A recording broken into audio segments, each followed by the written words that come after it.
Welcome back दोस्तों, मेरे channel पर घरेलू इलाज घरेलू उपाय मोटिवेशन में आपका स्वागत है। दोस्तों, आज मैं आपको 30 मार खां की एक ऐसी कहानी सुनाऊंगा जो आप मोटिवेट हो जाएं। दोस्तों, 30 मार खां जो था वो एक छोटे से गांव का एक गरीब परिवार का व्यक्ति था। वो अपनी बीवी से कहने लगा कि अपने कपड़े बांध करके चलो शहर की तरफ, हम जो हैं कुछ काम करेंगे। वो दोनों मियाँ बीवी अपने कपड़े लत्ते लेकर के शहर चले गए। जब शहर चले गए तो उससे पूछा गया, भाई तेरा नाम क्या है? बताया गया कि उसने बताया कि मेरा तो नाम 30 मार खां है। क्या नाम है? 30 मार खां। दोस्तों, ये ऐसी कहानी है कि ये बाद में जाकर के राजा बना है। दोस्तों, इसने इतनी मेहनत, इतनी लगन और अपने आप को बिल्कुल मजबूताई के साथ इसने अपने जीवन को आगे बढ़ाया है। इसी वजह से ये एक बिल्कुल गरीब परिवार का बच्चा कैसे जाकर के एक राजा बना, मैं इसके बारे में आपको आज पूरी तरह से बताऊंगा। तो दोस्तों, जब इसने बताया कि मेरा नाम 30 मार खां है तो उससे पूछा, भाई 30 मार खां कैसे पड़ा तेरा नाम? तो उसने बताया कि भाई मेरा नाम जो है 30 मार खां, मैं 30 व्यक्ति को 30 आदमियों की जान है मेरे अंदर, मैं 30 आदमियों को मार कर जब सांस लेता हूँ। ओहो हो। ये धीरे धीरे चर्चा जो थी वो राजा तक पहुँच गई कि भाई एक ऐसा आदमी आया है कि उसमें 30 आदमियों की जान है। धीरे धीरे जब वो चर्चा बादशाह तक पहुँची, राजा तक पहुँची, तो वजह क्या थी, उसका नाम क्यों पड़ा 30 मार खां? क्योंकि उसने 30 मक्खी मार ली थी। उसने 30 मक्खी मार ली थी, इसी वजह से उनका 30 मार खां भैया, ये इसका तो नाम 30 मार खां रख दिया। तो धीरे धीरे जब राजा को इस बात का पता चला तो राजा ने उसे बुलाया, भाई आप जो हैं हमारी यहाँ आइए।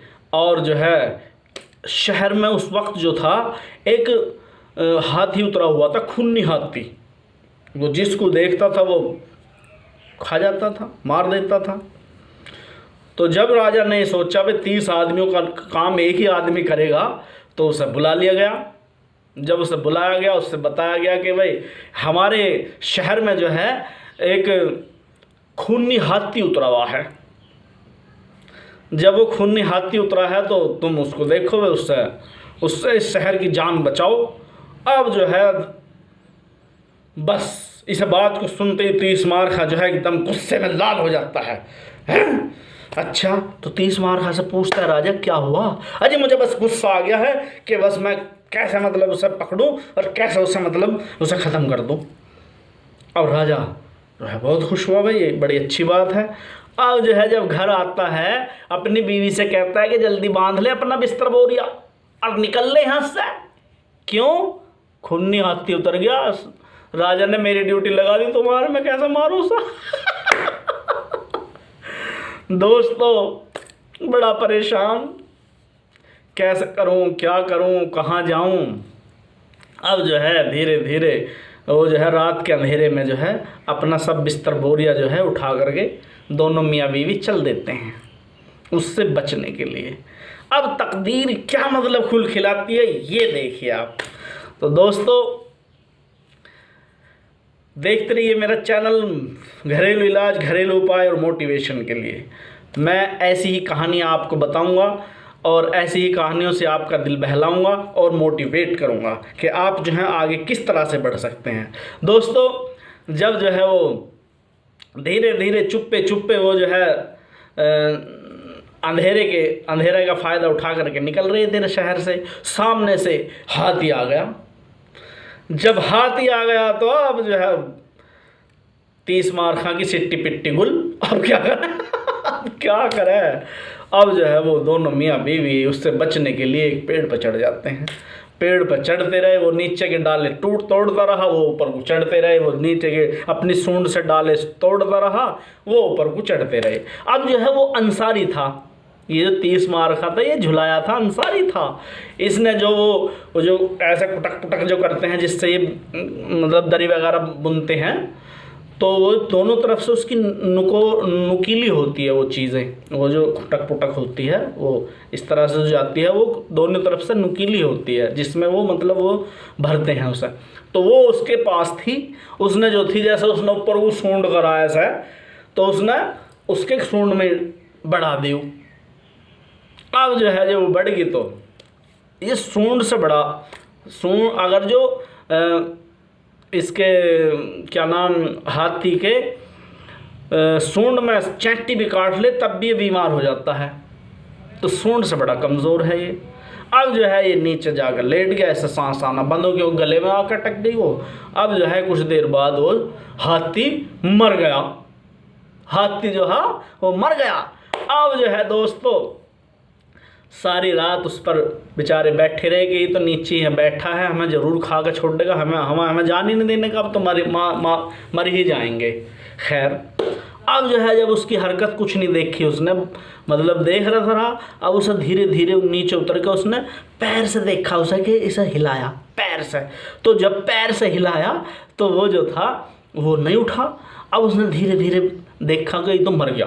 ओहो हो। जब उसे मर गया तो उनका अपनी बीवी से कही जल्दी आजा नीचे को, मज़ा आ गया, काम हो गया। मैं क्या हुआ ना, मर गया ये जो है मर गया। अब जो है दोस्तों फिर क्या होता है, एक मतलब उसमें मट्टी वट्टी लगा के छाती वाती पे 30 मार खा और जाकर जो है सो जाता है घर पे।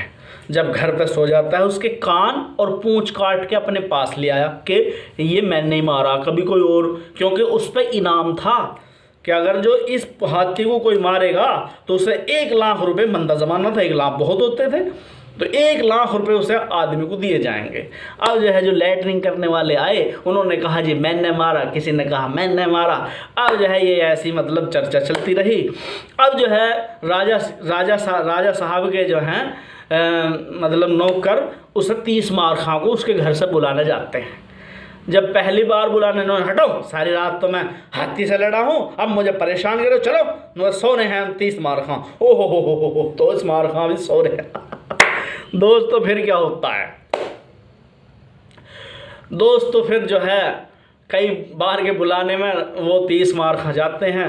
अब उनसे पूछा जाता है कि भाई तुमने ये कारनामा करा कैसे? अजी यूँ कह 30 मार खा जब बताता है जी यूँ कह बादशाह सलामत, कभी मैं हाथी के ऊपर, कभी हाथी मेरे ऊपर, कभी मैं हाथी के नीचे, तो मैंने उसके घेंट में गोड्डा दे दिया, घेंट में गोड्डा नो जब ही तो मराओ नो। अच्छा।